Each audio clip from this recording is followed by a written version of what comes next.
Okay, so today we are learning the steps of the citric acid cycle.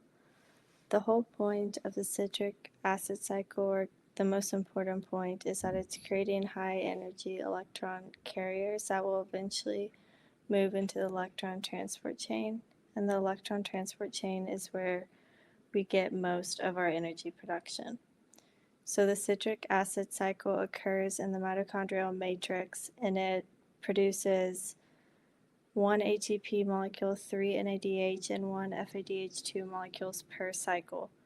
But per glucose molecule, it produces double that amount because the citric acid cycle occurs twice for each glucose molecule. So the first thing that happens is that we add acetyl-CoA, which is 2 carbons, to oxaloacetate, which is 4 carbons, to form citrate. So oxaloacetate and acetyl-CoA enzyme A both have to be present in order to form citrate. Then we rearrange the molecule, and this is necessary to facilitate subsequent decarboxylation. So then we have isocitrate, and you can see here we remove the carbon in the form of CO2, which is an oxidation reaction, and make NADH, which is a reduction reaction. So here we're adding electrons to NAD plus to make NADH, and that's a reduction. Eventually, this high energy electron carrier will go to the electron transport chain.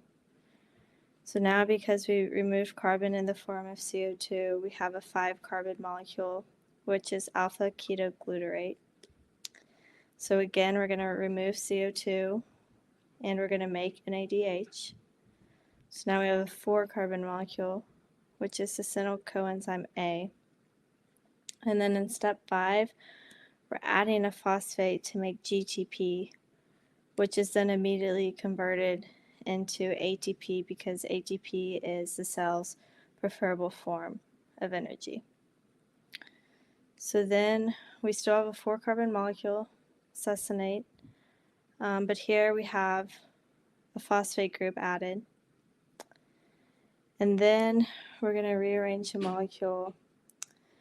So we're adding a double bond, which releases electrons, so that's an oxidation reaction.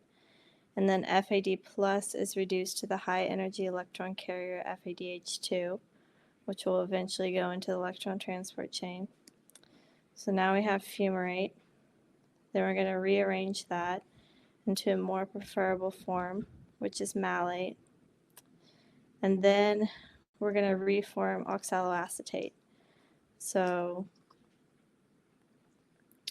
we're going to, and when we do that, we're going to make NADH in the process. So then this is again going to go into the electron transport chain,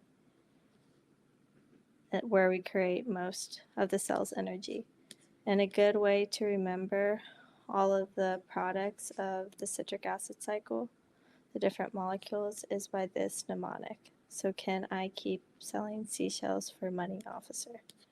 It's a good way to remember all the different things that go into the citric acid cycle.